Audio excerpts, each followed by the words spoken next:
Section 15.7, Le Chatelier's Principle.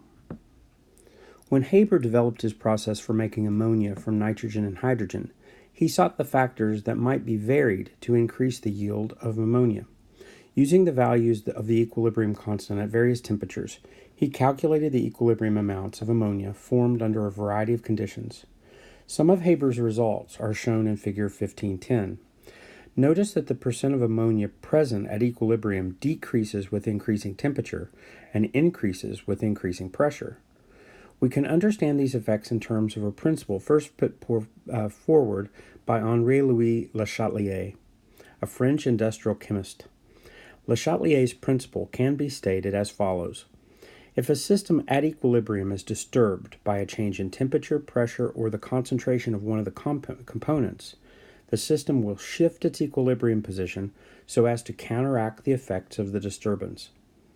In this section, we'll use Le Chatelier's principle to make qualitative predictions about how a system at equilibrium responds to various changes in external conditions.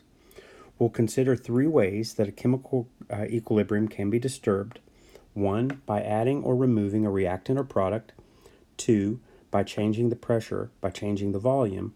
And 3, by changing the temperature. Change in reactant or product concentrations. A system at equilibrium is in a dynamic state of balance. When the conditions of the equilibrium is altered, the equilibrium shifts until a new state of balance is attained. Le Chatelier's principle states that the shift will be in the direction that minimizes or reduces the effects of the change. Therefore, if a chemical system is at equilibrium, and we increase the concentration of a substance, either a reactant or a product, the system reacts to consume some of that substance. Conversely, if we decrease the concentration of a substance, the system reacts to produce some of the substance. As an example, consider an equilibrium of a mixture of nitrogen, hydrogen, and ammonia. Adding hydrogen would cause the system to shift as to reduce the newly increased concentration of hydrogen. This change can only occur by consuming hydrogen and simultaneously consuming nitrogen to form more ammonia. This situation is illustrated in Figure 1511. Adding more nitrogen to the equilibrium mixture would likewise cause the direction of the reaction to shift towards forming more ammonia. Removing ammonia would also cause a shift towards producing more ammonia, whereas adding ammonia to the system at equilibrium would cause the conditions to shift in the direction that reduces the newly increased ammonia concentration. Some of the added ammonia would decompose to form nitrogen and hydrogen. In the Haber reaction, therefore, removing ammonia from an equilibrium mixture of nitrogen, hydrogen, and ammonia causes the reaction to shift from the left to the right to form more ammonia. If the ammonia can be removed continuously, the yield of ammonia can be increased dramatically.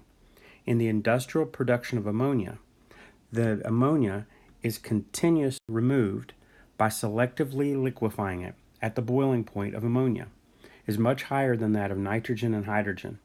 The liquid ammonia is removed, and the nitrogen and hydrogen are recycled to form more ammonia, as diagrammed in Figure 1512.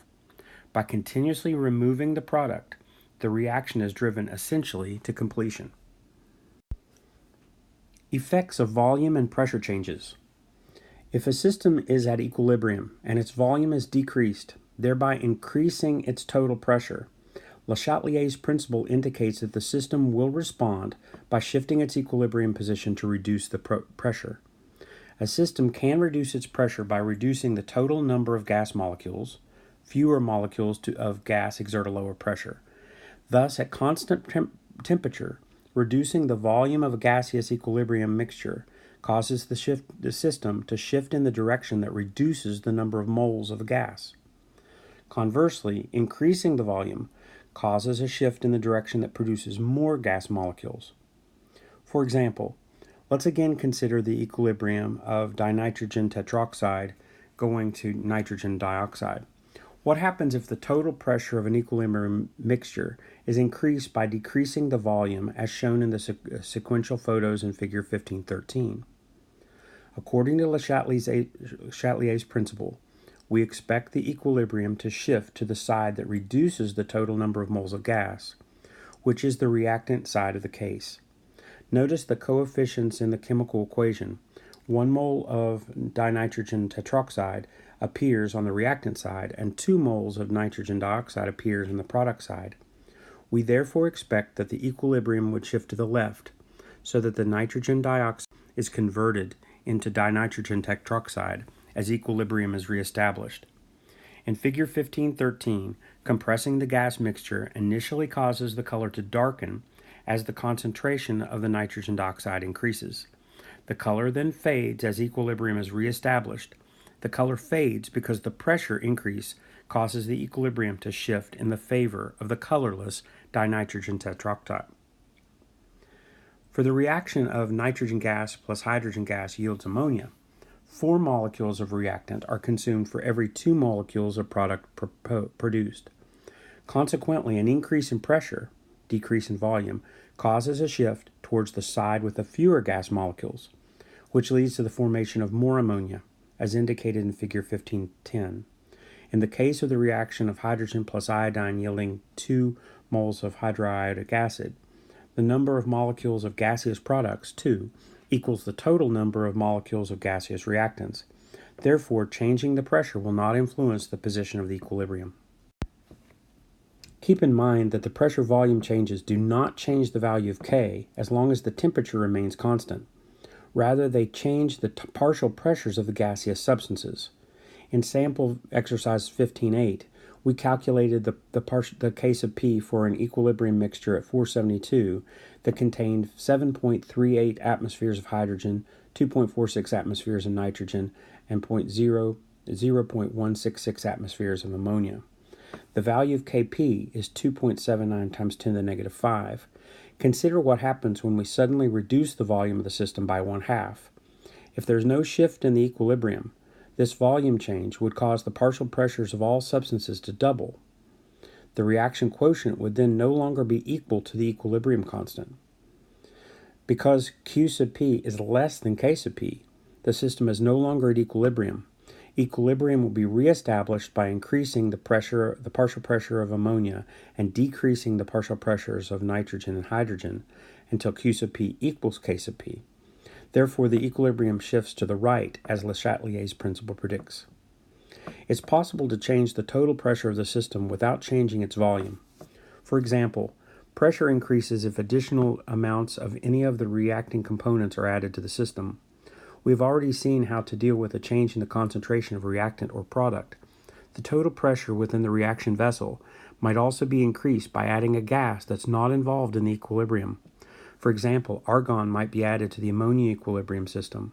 The argon would not alter the partial pressures of any of the reacting components and therefore would not cause a shift in equilibrium.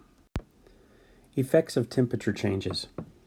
Changes in concentrations of partial pressures can cause an equilibrium without changing the value in the equilibrium constant. In contrast, almost every equilibrium constant changes in value as the temperature changes. For example, consider the equilibrium established when cobalt-2 chloride is dissolved in hydrochloric acid. The formation of cobalt chloride from cobalt hydride is an endothermic process. We'll discuss its significance of this enthalpy change shortly. Because cobalt hydride is pink and cobalt-2 chloride is blue, the position of this equilibrium is readily apparent from the color of the solution. Figure 1514 shows a room temperature solution of cobalt-2 chloride in hydrochloric acid. Both cobalt hydride and cobalt-2 chloride are present in significant amounts in the solution. The violet color results from the presence of both the pink and blue ions. When the solution is heated, it becomes intensely blue in color, indicating that the equilibrium is shifted from more cobalt-2 chloride. Cooling the solution, as in Figure 1514, leads to a pink solution, indicating that the equilibrium has shifted to produce more cobalt hydride. How can we explain the dependence of this equilibrium on temperature? We can deduce the rules of the temperature dependence from the equilibrium constant by applying Le Chatelier's principle. A simple way to do this is to treat heat as if it were a chemical reagent. In an endothermic or heat-absorbing reaction, we can consider heat as a reactant, whereas in an exothermic or heat-releasing reaction, we'll consider heat as a product. When the temperature of a system at equilibrium is increased, the system reacts as if we added reactant to an endothermic reaction or a product to an exothermic reaction. The equilibrium shifts in the direction that consumes the excess reactant or product, namely heat. In an endothermic reaction, such as equation 1523, heat is absorbed as reactants are converted to products. Thus, increasing the temperature causes the equilibrium to shift to the right in the direction of products, and K increases. For equation 15.23, increasing the temperature leads to the formation of more cobalt-2 chloride, as observed in figure 1514b. In an exothermic reaction, the opposite occurs. Heat is absorbed as products are converted to reactants, therefore the equilibrium shifts to the left and K decreases. We can summarize the results as follows. For endothermic, increasing the temperature results in an increase in the constant, K constant. And for an exothermic reaction, increasing the temperature results in a decrease in the equilibrium constant. Cooling a reaction has the opposite effect. As we lower the temperature, the equilibrium shifts to the side that produces heat. Thus, cooling an endothermic reaction shifts an equilibrium to the left, decreasing K. We observe this effect in figure 1514c. Cooling as an exothermic reaction shifts the equilibrium to the right, increasing K. The effects of catalysts. What happens if we add a catalyst to a chemical system that's at equilibrium? As shown in figure 1515, a catalyst lowers the activation barrier between the reactants and the products. The activation energy of the forward reaction is lowered to the same extent as for the reverse reaction. The catalyst therefore increases the rates both of forward and reverse reactions. As a result, a catalyst increases the rate at which equilibrium is achieved, but does not change the composition of the equilibrium mixture. The value of the equilibrium constant for a reaction is not affected by the presence of a catalyst. The rate at which a reaction approaches equilibrium is an important practical consideration. As an example, let's again consider the synthesis of ammonia from nitrogen and hydrogen. In designing a process for ammonia synthesis, Haber had to deal with a rapid decrease in the equilibrium constant with increasing temperature, as shown in table 15.2. As temperature sufficiently high to give a satisfactory reaction rate, the amount of ammonia formed was too small.